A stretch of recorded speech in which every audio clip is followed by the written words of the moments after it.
What's up, YouTube? Alright, man, I'm making a video response to a guy by the name of PRECISEPUNCHER. I normally don't do video responses. If I disagree with somebody, I normally just disagree with them. I might drop a comment and say something, but I normally don't even do that. I just normally just X the tab out and move on to something else and watch something else. But I don't know. For some reason I feel like I have to make a response on the subject. I just can't shake it from my brain, and I think it's partly to do with the fact that that he touched on a debate that's a heated debate in boxing right now, and it's probably one of the most heated debates in boxing right now, aside from Mayweather and Pacquiao, and that's Guillermo Rigondeuax and Nonito Donaire. This guy PRECISEPUNCHER, if you're not familiar with his videos, he made a video a couple weeks ago entitled HBO: A Tale of Nut Huggery. I thought that video was, and I wasn't familiar with any of his videos prior to that. I thought that video was one of the best videos I've ever seen on YouTube. I immediately subscribed and I immediately showed that video to every single person that I could find that talks boxing with me in my personal life, and I even shared it on my Facebook and all that shit. I was blown away by that video. Then he made like two other videos that I just found to be, I don't know. I just disagreed with them. One was entitled "A Picture is Worth 1,000 Words," and in that video it was him dissecting somebody else's video and showing how the guy, I think the guy's name was D Style, and the guy took a picture of Cotto at 145, and he took a picture of Cotto at 154.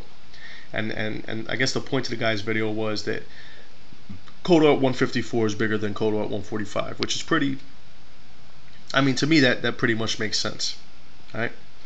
Well, PRECISEPUNCHER put out a video and he basically said, well, you're using a different angle of Cotto. He's off to the side in one video, and he's standing, forward. I guess I don't know how to explain that. He's squared to the camera in the other picture, and also you're using a different camera, a different lens, and whatever. and I could kind of agree with that, but still, at the end of the day, I came away from the video saying to myself, well, what the fuck? 9 pounds, 145 to 154 is still 9 pounds of solid lean muscle. 9 pounds on a boxer's body is different than 9 pounds on anybody else's.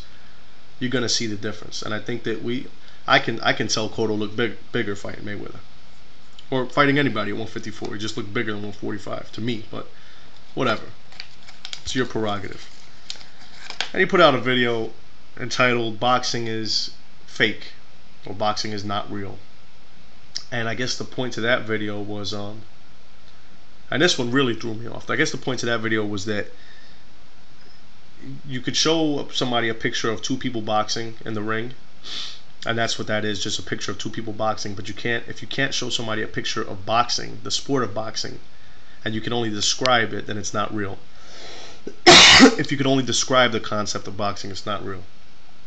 And that I just, I didn't really understand. I left him a comment, and then his answer was like, if a forest and the tree, if everything in a forest, like the trees, the grass, the animals, those things are real because they exist because you could touch them, but the idea of a forest is not real. I guess that's what his point was. And then, even then, I'm just like, all right, that's cool, but I really don't, I don't know. I watch boxing. I see it, so I know that I know it's real. I watch the sport of boxing, whatever. But again, I just disagreed, and I said, all right, whatever, man, whatever. Then he comes out with a video yesterday, and then this is the one that made me just unsubscribe, and this is how I got to the point where I'm at right now, to where I'm making this response. The video was, it was, I guess, something about Guillermo Rigondeuax being hyped up, or Nonito Donaire. I don't know what it is. It's on his page though.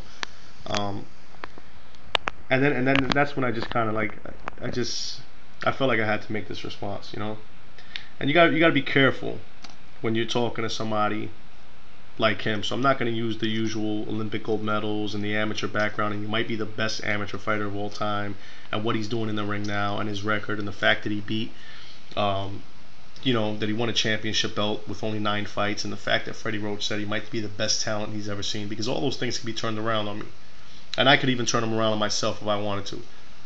So we're dealing with somebody. If I'm gonna have a debate with this guy, I'm dealing with somebody that's a contrarian. I can tell. I see him on every video I'm on. I see him, and he's always going against the general idea of the video.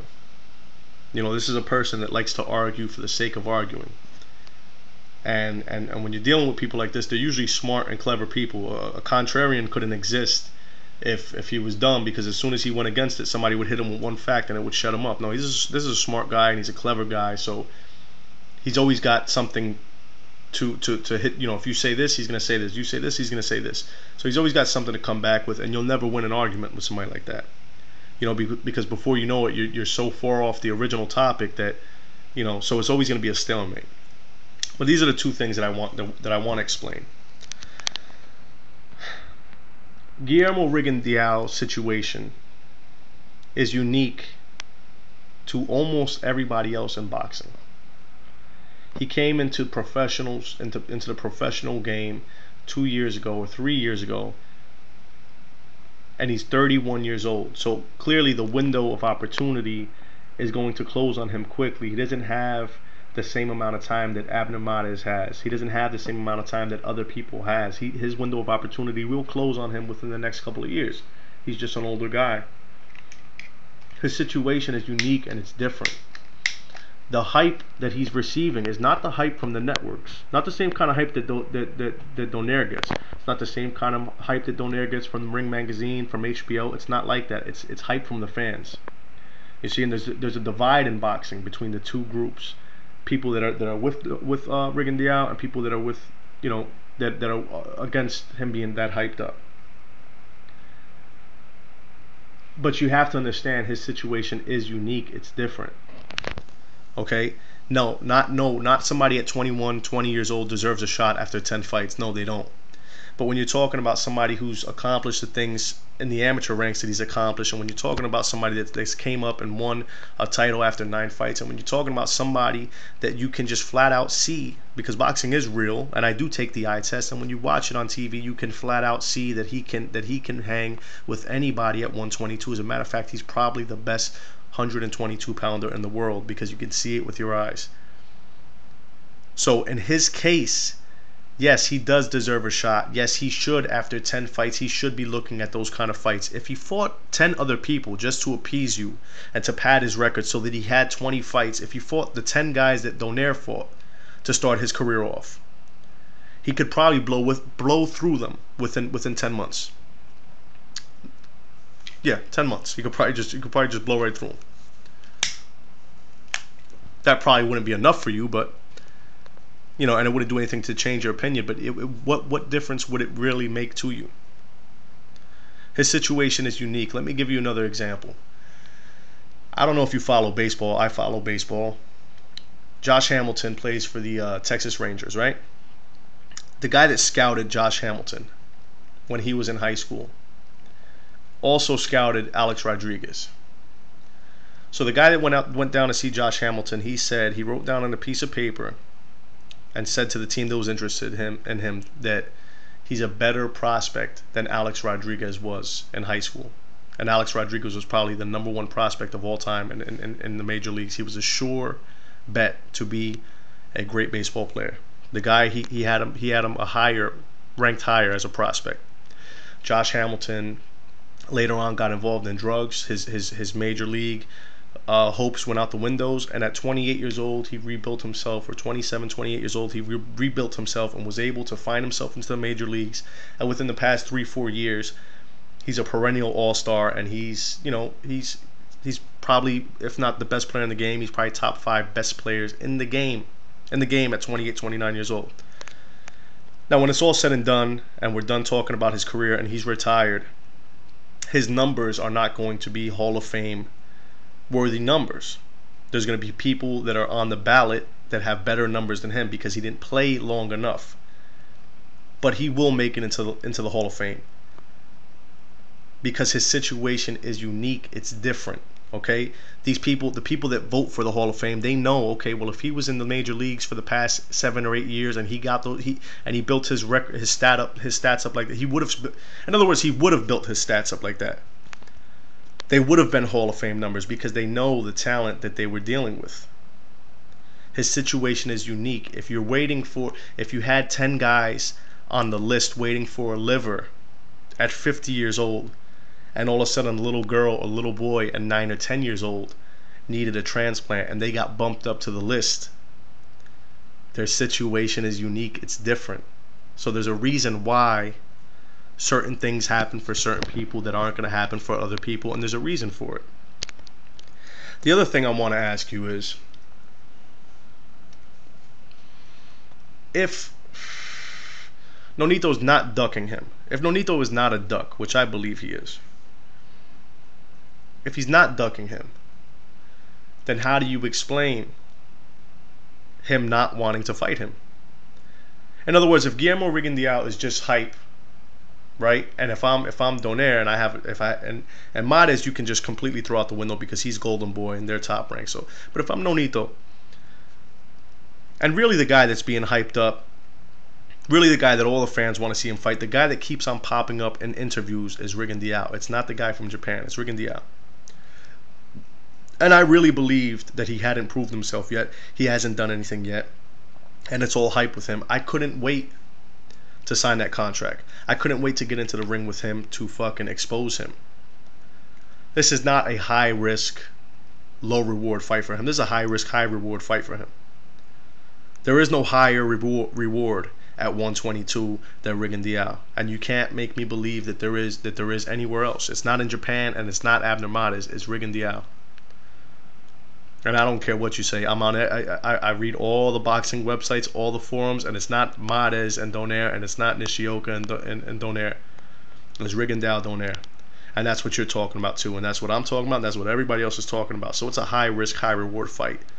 If he's a hype job, why is Rigondeuax's phone not ringing off the hook?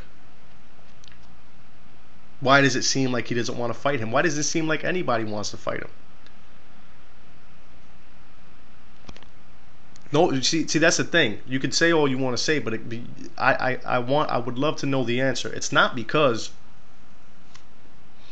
he hasn't done enough to prove himself. Because some people, half the people are ready to crown him as the greatest thing since sliced bread. Some people are saying, like, I think he's the truth, and I think he's the best 122 pounder. And then there's people like you that don't think he's worth shit. And if that's Donaire's stance on Rigondeuax, then why would you not take that fight and expose him? Instead, what's going to happen is, and you can mark my words, he's going to fight RC, and then maybe the Japanese guy, and then he's going to bounce. And he's going to go to 126. These are the two things that I need to be answered. A, do you believe his situation is unique to everybody else's, and does that not warrant him the fight with Donaire? And B, if he is a hype job, why does nobody want to fight him? That's pretty much it, man. Let me know what you think. I'm really curious to want to know what you think.